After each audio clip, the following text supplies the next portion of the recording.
দেখুন পালং শাক ভাজা। গুড মর্নিং বন্ধুরা, welcome back to my channel. আমার চ্যানেলের প্রত্যেককে স্বাগত। আশা করি তোমরা সকলে খুব ভালো আছো, আমিও ভালো আছি। সকালবেলা হাজব্যান্ড বাজারে গেছিল রবিবার, অনেকটা সময় ধরে, মানে ফুল থেকে মাছ থেকে আরম্ভ করে সমস্ত কিছু নিয়ে এসে হাজির করেছে। যেহেতু থাকবে না, কয়েকদিন বেশি চলে যাবে, পালং শাক নিয়ে এসছে, কেটে নিয়েছি। আর করবো পেঁয়াজ কুলি, ডিম, মাছ দিয়ে একটা ঝাল, ইলিশ মাছের ভাতে। ডাল গতকালে ছিল, আজকে আমার ছাদের পুঁই শাক কুমড়ো দিয়ে কচু দিয়ে রান্না করবো। তো পাশে থাকো, দেখতে থাকো। হাজব্যান্ড ওই মাছ নিয়ে এসেছিলো, এর আগের দিনে করেছিলাম, বলছিলেন ভালো। জানি না এগুলো দেশি দেখতে, জানি না, স্বাদ কিন্তু খুব ভালো ছিল।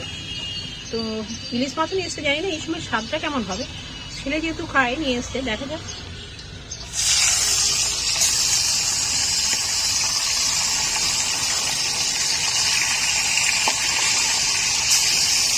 হালকা করে ভেজে নেব।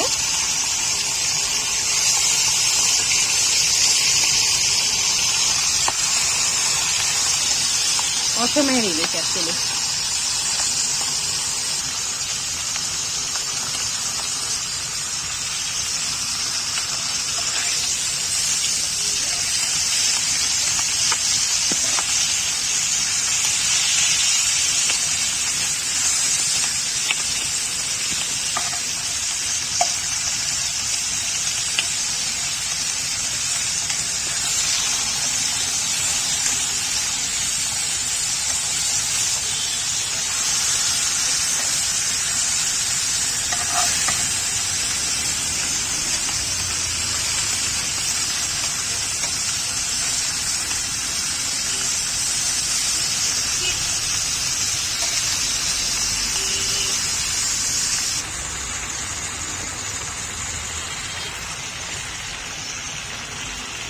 কালো সর্ষে, কাঁচা লঙ্কা দিয়ে দিয়েছি।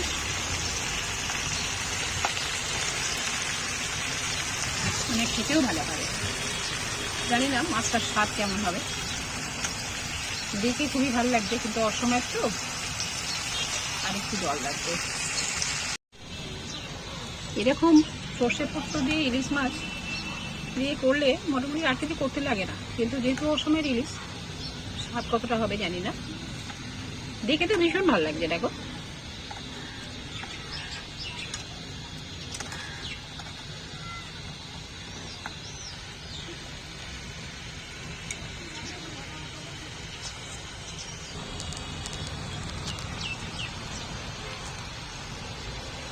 মনে হয় হয়ে গেছে। ইলিশ মাছ করতে তো বেশি সময় লাগে না।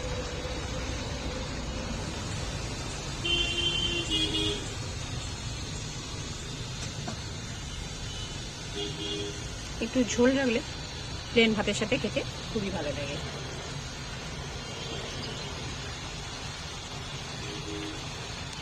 ভিডিওটা ভালো লাগলে এটা লাইক, শেয়ার, কমেন্ট করতে ভুলো না। আর সাবস্ক্রাইব অবশ্যই করবে, যারা আমার নতুন চ্যানেলটি দেখছো কিন্তু সাবস্ক্রাইব করবে, তাদের অনুরোধ হলো প্লিজ সাবস্ক্রাইব করো। রান্নাটা হয়ে গেছে, এবার নামিয়ে নেব। এবার করে দেব হাজব্যান্ডের প্রিয় কই মাছ, খুব প্রিয়। এগুলো মনে হয় পুকুরের নয়, ভেরি ফেরির মনে হয়। যাই হোক, কলকাতার মানুষ ভেরি হোক, এই হোক, এই সন্তুষ্ট থাকতে হবে, তাই না? আছে পুকুরের মাছ আছে, তো চাষিরাই খেয়ে নেয় সব ধরে ধরে। এটাকে পেঁয়াজ কুলিয়ে ডিম দিয়ে ঝাল করবো। মাছ দিলে আর ছেলে খেতে চাইবে না তার গন্ধে। চলো, একটা ডিম ফাটিয়ে দিয়ে দেবো।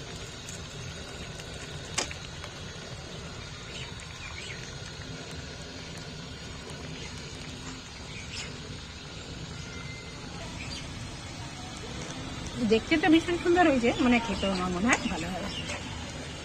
যেহেতু এখন নতুন পেঁয়াজ কুলি উঠছে, মনে হয় সবার সাথে, মানে পালং শাক ভাজলেও মনে হয় পেঁয়াজ কুলি দিই, তো যেহেতু বারবর্ষ করি, প্রতিদিন তো দেওয়া যায় না।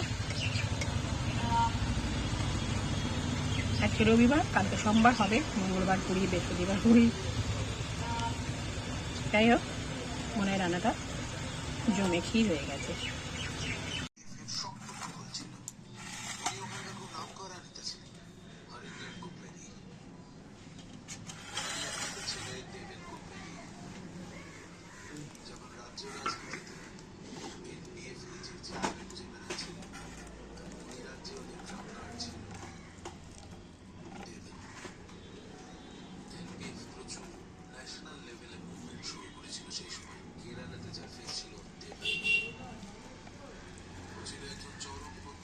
প্রতিদিন 3:30 4টার সময় খেতে বসো।